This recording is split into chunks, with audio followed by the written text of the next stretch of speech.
Hello everyone and welcome back to the Brightworks and another match of Beyond All Reason, where today we have a very special match. A match that I've actually been saving to cast since my voice went out. Since I had this little bit of a cold, I got this replay early on into that, and I knew I had to do it a good justice by waiting until I was a little bit better to go ahead and cover this one. Because today we're going to be taking a look at what is traditionally two things. One, a 1v1 map, going to be played as a 4v4 here between four commanders on each of these two red and blue teams, and it's a Navy map. So it means that we get to see boats and we get to see a little bit of a cheeky change up from the regular strats, and I, for one, am extremely excited about it. So without further ado, splashing down here is our red team commander, a core commander, which is not surprising to say the very least, as a boat lab player here, going to be a commander that goes by the name of Donnie18. Donnie18, 23 open skill, technically not our open skill leader here actually, 28 open skill for 10 rotator 1, the orange commander spawning just behind them as an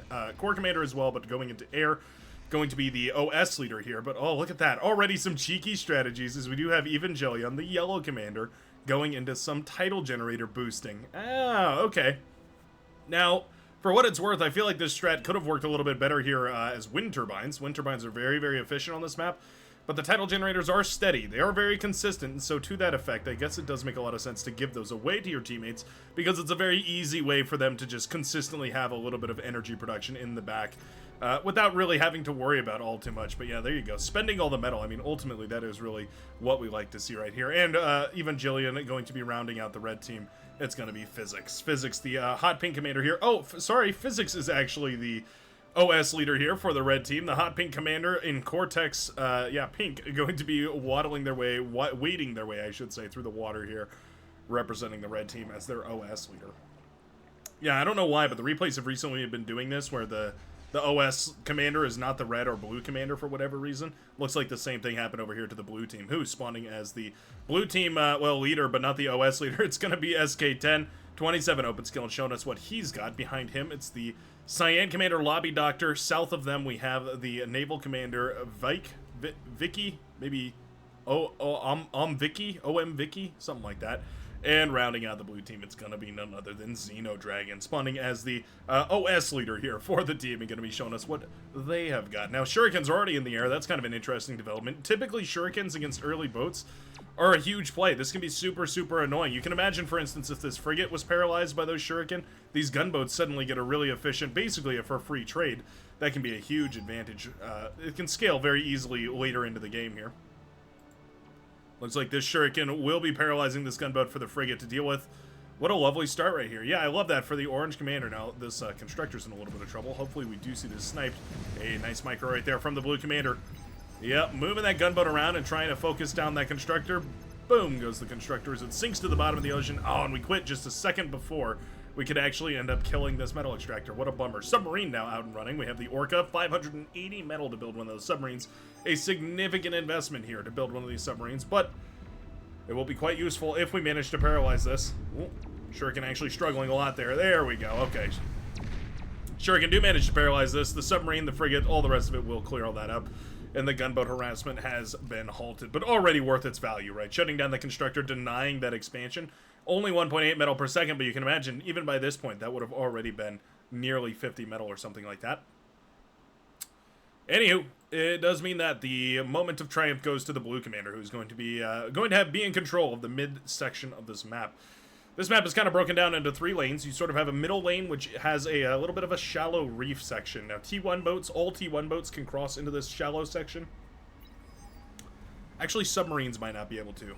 Yeah, scratch that. I think submarines might not be able to get into this midsection, but all other T1 boats should be able to. T2, however, only a limited selection of them can. So some of the lighter boats, I believe like Buccaneers and Paladins, can get in there. I don't think the battleships can get in there, though. So it's kind of an interesting, almost a run-by path, a naval run-by path, if you will, that both of these teams are going to be vying for control over. Not to mention, of course, plethoras of metal to be mined from those very precious metal extractor spots. Love the radar that's been set up right here. By the way, we have the construction aircraft moving out to try and gather some of these metal extractor spots that are otherwise a little bit tricky to get to. And one of those things about naval battles is that they tend to be a little bit slower, right? So that's kind of one of the unsolvable issues about Navy, is just the simple fact that their gameplay is a little slower, just because of the fact that each of these units costs a whole bunch and it does mean that you spend a lot of time building up your navy, building up your forces here. An interesting thing has been brought to my attention, though, and that is that apparently there are some naval tweak units that have been worked on recently. We've been taking a look at a whole bunch of tweak units recently. In fact, I've been really enjoying myself taking a look at the unofficial tech changes, which is a project that is orchestrated by a couple of community members. Nebachadneys are one of the tournament organizers, a familiar face around the Beyond All Reason community. I'm sure some of you will recognize. Has been working hard on that, and I certainly appreciate it. Definitely accelerates the 1v1 game, which is my major gripe with it, is that 1v1 takes a lot of time to start up. It's about 3 minutes before you really put anything out on the field. You know, some of the best of the best, maybe a little bit shorter here, but still, compared to other games, compared to, you know, probably the most successful RTS game, StarCraft 2, where essentially from second 0, you are already playing the game. That's kind of where I would like to see Bar, at least in the 1v1 sense, go. In these 8v8s or 4v4s, basically anything above 1v1, pretty much, it doesn't really matter. There's so much going on all the time, but it is also fun to just see the revision of some of these things. I don't know. I can't think of another game that is as moddable, as adaptable as Beyond All Reason. None come to mind, really. Minecraft, maybe. But that game is a nightmare to mod. No, I can't think of another game that's as effective and easy to mod as Beyond All Reason, where you just plug in a simple code and it hot patches the lobby for everybody playing in it. Submarine, or rather torpedo launchers firing way further than I think they're supposed to. Huh. Well, the submarine here is quite nice, yeah. Pushing back those frigates with not really any way to deal with that, and the turbo torpedo launchers are going to be more than enough defense right here. One of those weird things about Navy, the static defenses are way better for Navy than any else. The anti-air, well, anti-air defenses are pretty good too, I guess. Between anti-air and anti-Navy, it's pretty tough call, but I'm gonna say that the anti-Navy ones tend to get a lot more value. Anti-air, you kind of get, you either get an immense amount of value or you get basically no value out of. But what a swell in forces right here. The Red Commander has been handed a bunch of troops and has been supported by, of course, those air forces, those shurikens, paralyzing a whole bunch of this. And all of a sudden, SK-10 is in a load of trouble. The JL-7 underwater laser beam, focused for underwater usage here, does a little bit more damage, but only really applicable underwater. Outside of that, it just kind of gets scattered by the atmosphere. It resonates well with the water or something. I'm not a scientist.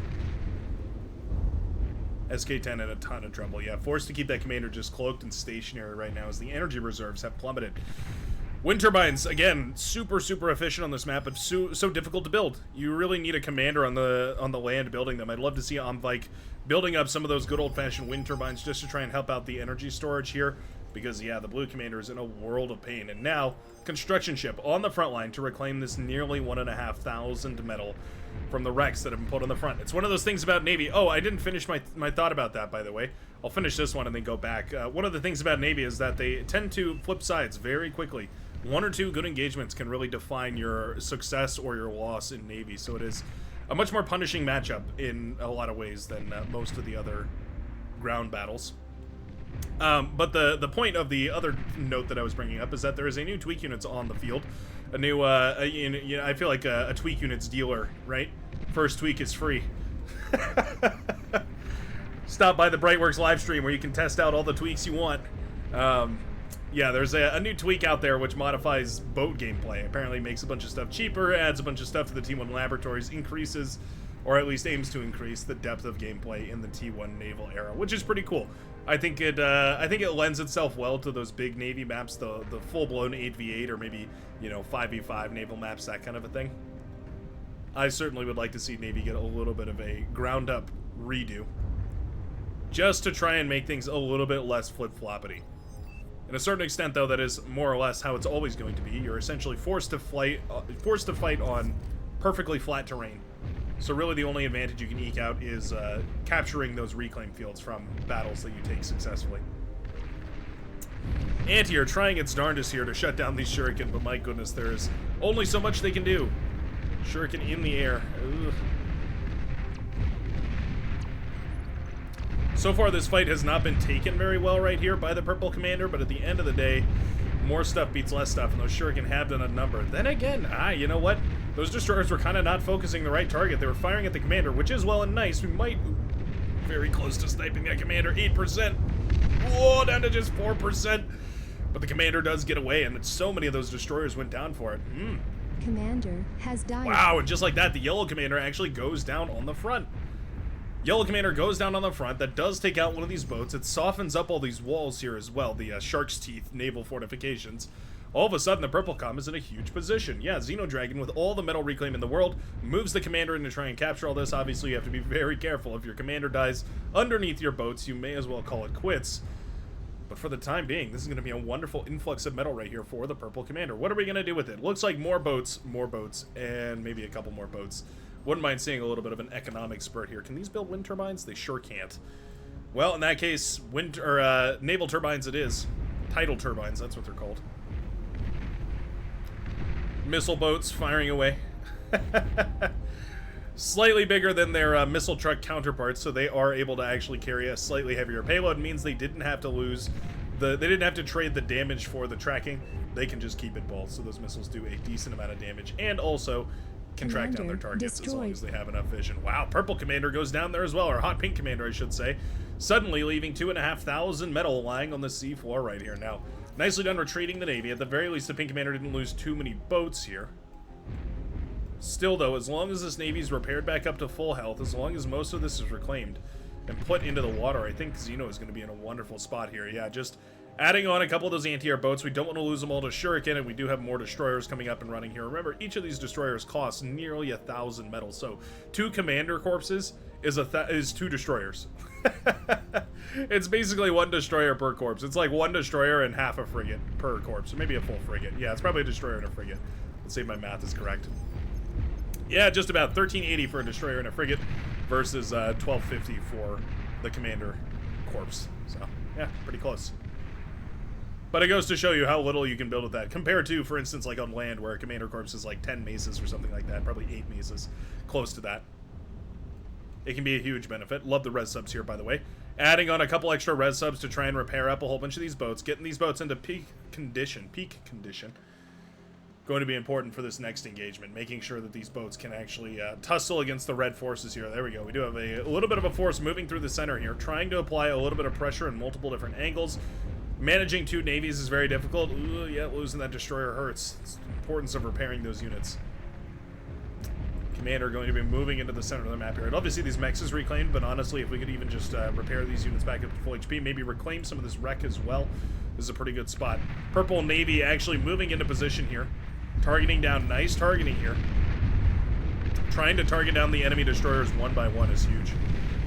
And I think we're going to do it too. Yeah, 2 of those destroyers fall before a single one of the purple destroyers does. All of a sudden, with the gigantic spike of damage, every single one of those destroyers is down. And that's a way bigger advantage than you might assume, because it does mean that the res subs can collect essentially uncontested. I love the inclusion of the submarine here. The single submarine included in the composition right here for the pink commander does deny those res subs partially, but you can see, still enjoying a feast underwater right here. He who controls the reclaim controls the high seas. It is the law of the Navy, and I love the micro as well. Nice micro from the blue commander. Man, the blue commanders have been more aggressive overall, and I feel like it really has led to their advantage. Taking slightly better trades, being slightly more economic with the units that they do have, and being sure to jump on top of all that reclaim. I thought we might see a little bit of air constructor shenanigans as we saw those, well, both commanders start with air here, using these air cons to try and reclaim a bunch of the metal from the field. But I think also because those shuriken were out, it meant that we actually had a lot of anti-air innately built into these compositions, which is kind of funny. But alright, big frigate push right here. Actually will overwhelm the destroyers, but reinforcing frigates right here from the Green Navy sweep in for the kill. Nicely done. Commander completely free to reclaim all this, of course, without the anti-submarine, without the depth charges here. Suddenly this pink Navy is fighting 3-on-1, and that's no way to win a battle. Beautiful engagement right there for the blue team. The perfect timed push right there with the purple units forcing the overcommit from those pink units. I think they had to dive on top of those destroyers, but it did mean that the green and blue ships were able to overwhelm the forces of the red team. Yeah, they know it. Commander. Bombers didn't even get a chance to self-destructed. win because, or well, to make much of a difference, Commander anyways, because the destroyed. fighters were in position to shoot them down.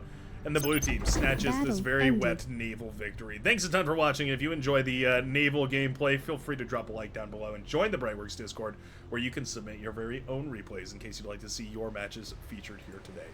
Thanks a ton, everybody. Hope you have a wonderful rest of your day. Don't forget to smile and have a good one. And I hope to see you again and be in the very next match of Beyond All Reason.